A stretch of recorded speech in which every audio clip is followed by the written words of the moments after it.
ಯಾರು ಮಾಡ್ತಾರೋ ಗೊತ್ತಿಲ್ಲ. ಯಾರು ಮಾಡಿದ್ರು ಏನ್ ಮಾಡೋದೈತಿ, ನಾವು ಕೆಲಸ ಮಾಡೋದು ನಾವು. ಉಸ್ತುವಾರಿಗಳನ್ನ ಬದಲಾವಣೆ ಮಾಡ್ತಾರ ಅಂತ ನಮಗೂ ಐತಿ, ಯಾಕಂದ್ರೆ ಮಾಡಬೇಕು. ಸತ್ಯ ಈಗ ಗುರ್ತಾಗಲಾಗತ್ತದ ಮ್ಯಾಗ. ನೀವೆಲ್ಲ ಏನೋ ನಿರೀಕ್ಷೆ ಇರ್ತಿದ್ರ ಮಾಧ್ಯಮದವರು, ದಿಲ್ಲಿ ಕರ್ಸ್ಯಾರ ಅಂದ್ರೆ ಹೊರಗೆ ಹಾಕ್ತಾರ, ಎಚ್ಚರಿಕೆ ಕೊಡ್ತಾರ, ಹಂಗ್ ಮಾಡ್ತಾರ. ಇನ್ನೇನು ಇಲ್ಲ. ಹಿಂದೂ ಕರಸೇವಕರನ್ನ ನೋಡ್ರಿ, ಈ ಸರ್ಕಾರ ಹಿಂದೂಗಳ ಮೇಲೆ ದೌರ್ಜನ್ಯ ಇಡೀ ರಾಜ್ಯದಲ್ಲಿ ಸಿದ್ದರಾಮಯ್ಯವರು ಇದೊಂದೇನು ಪಾಕಿಸ್ತಾನ ಸರ್ಕಾರದಾಗ ಮೊದಲೇ ಹೇಳ್ಬಿಟ್ಟಿನಿ ನಾನು, ತಾಲಿಬಾನ್ ಅಂತ ಹೇಳೋದಿಲ್ಲ. ಯಾಕಂದ್ರೆ ತಾಲಿಬಾನ್ ಈಗ ನಮ್ಮ ದೇಶದೊಳಗೆ ದೋಸ್ತಿ ಮಾಡ್ಲಾಕತ್ತ, ಪಾಕಿಸ್ತಾನಕ್ಕೆ ಅವ್ರು ಬೆನ್ನತ್ತ. ತಾಲಿಬಾನ್ ಉಲ್ಟಾ ಆಗೈತಿ, ಇದು ಇದ್ರ ಸರ್ಕಾರ ಆದಂಗೆ ಆಗೈತಿ ಪಾಕಿಸ್ತಾನ ಸರ್ಕಾರ. ಹಂಗ ಸಿದ್ದರಾಮಯ್ಯ ಒಂದೇ ಸಪೋರ್ಟ್ಗಾಗಿ ಡಿ ಕೆ ಶಿವಕುಮಾರ್ ಹೇಳ್ತಾರೆ, ಆ ಕೆಜೆಹಳ್ಳಿ ಬಿಜಿಹಳ್ಳಿ ಒಳಗ ಅದು ಎನ್ಕ್ವೈರಿ ಒಳಗೆ ಹೋಗ್ಯಾರ ಅವರು, ಅವ್ರನ್ನ ಹೆಂಗ್ ಬಿಡಿಸ್ತಾರೆ ಈ ಪುಣ್ಯಾತ್ಮ? ತಾನೇ ಸಿಬಿಐ ಹೊರಗೆ ಹೋಗಲ್ಲ, ಏನು ಅವ್ರು ಬಿಡಿಸಕ್ಕಾಗ್ತದೆ?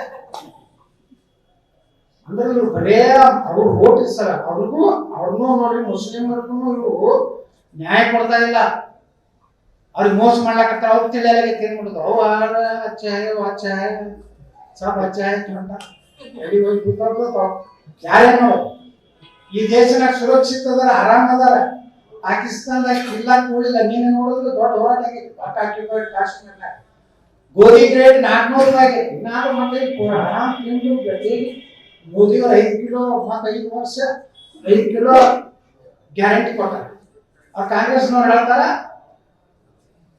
ಆ ಅಕ್ಕಿ ತಗೊಂಡು ಮಂತ್ರಾಕ್ಷಿ ಕೊಡುದೇ ನರೇಂದ್ರ ಮೋದಿಯವ್ರು. ಅಕ್ಕಿ ಇವ್ರೇನ್ ಕೊಟ್ಟಾರ, ಕಿಸದ ಏನ್ ಕೊಟ್ಟಾರ, ಇರಲಿಲ್ಲ, ಅದೇ ರೊಕ್ಕ ಕೊಡ್ಲಾಕತ್ತಾರ. ರೊಕ್ಕ ಕೊಟ್ಟಾರ, ಅವ್ರ ಗಂಡಂದ್ರ ಕೈ ಹೋಗ್ತೈತಿ, ಅವ್ರ ತಾಲೂಕು ಬರ್ತಾರಂತೆ. ನಾವು ದೇಶದ ಸಲುವಾಗಿ ಮಾಡಕತ್ತೀವಿ, ಯಾರು ಈ ವಿಜೇಂದ್ರ ಸಲುವಾಗಿ, ಯಡಿಯೂರಪ್ಪ ಸಲುವಾಗಿ ಮಾಡಕತ್ತಿಲ್ಲ. ನಮ್ಮ ಸಲುವಾಗಿ, ನನ್ನ ಮನೆಯ ಸಲುವಾಗಿ ನಾವು ಮಾಡಕತ್ತೀವಿ. ಇದನ್ನ ಪ್ರತಿಯೊಬ್ಬ ಕಾರ್ಯಕರ್ತ ತಿಳ್ಕೊಬೇಕಾಗಿತ್ತು. ಈಗ ನಾವು ಮಾಡಕತ್ತಿದ್ದು ಈ ಏನಂತ ಯತ್ನ ಇದೆ, ಇವತ್ತು ಸುರಕ್ಷಿತ ಇದೆ ನಮ್ಮ ದೇಶ. ಅಯೋಧ್ಯೆ ರಾಮ ಮಂದಿರ ಯಾರು ವಿಚಾರ ಮಾಡಿದ್ರೆ ಆಗ್ತದೆ.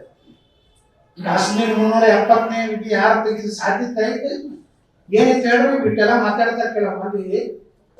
ಇವತ್ತು ಮೀಸಲಾತಿ ಇರಲಿಲ್ಲ, ಆರ್ಟಿಕಲ್ 370 SC/ST ಜನಾಂಗದವರಿಗೆ MP MLA ಗ್ರಾಮ ಪಂಚಾಯತಿ ಮುನ್ಸಿಪಾಲಿಟಿ ಜಮ್ಮು ಕಾಶ್ಮೀರ್ನಾಗ ಇವತ್ತು ರಿಸರ್ವೇಶನ್ ಬಂತು. ಅದು ಕಾರಣ ನರೇಂದ್ರ ಮೋದಿ ಅಮಿತ್ ಶಾ.